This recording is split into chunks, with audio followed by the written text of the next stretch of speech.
take another look at an experiment, and we're going to see if we can run through all the different parts of it really quickly, and I want to take a look at how we're going to label our data table. If I'm going to create an experiment to see which ball I can throw farther, I've got a lacrosse ball, a soccer ball, and oh goodness, a football. Okay, and I'm gonna see which of those balls I'm able to throw farther. All right, greater distance. So the first thing I have to figure out is what is it that I am manipulating, and my manipulating variable is going to be which type of ball I am using, because that is the thing that I am changing. So the type of ball is my manipulated variable.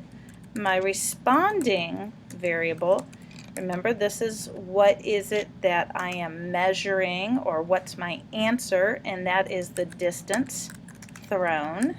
All right, and some of the things that I am going to do to control my experiment, my control variables, we could have where I'm throwing it, which would probably be the field. I could include which arm I'm throwing it with, which in this case would be my right.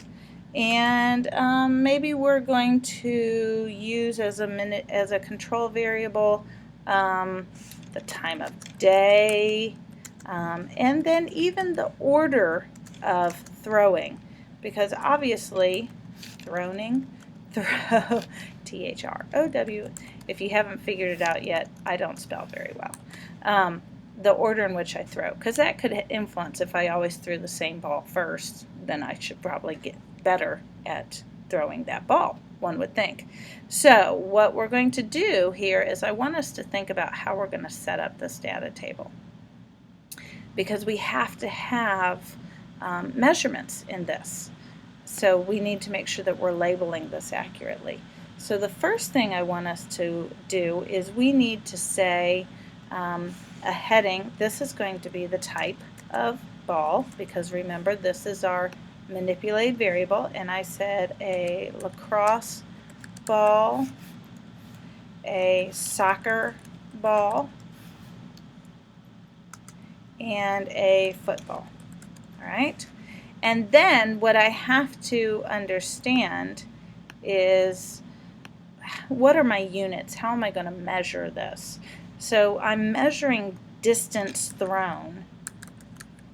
So it should be distance in, and most of us immediately say feet, but remember, we're in science class, so we need to use distance in.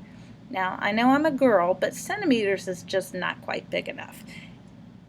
Kilometers, not going to work either. So for this case, we're going to do distance in meters. And remember, we abbreviate meters with a little m. So this is going to be distance in meters, and we're going to call this, as always, trial 1, distance in meters. So we put something meters and would continue in that way. So you would label the rest of these, but I want you to think about your units as you start to do this.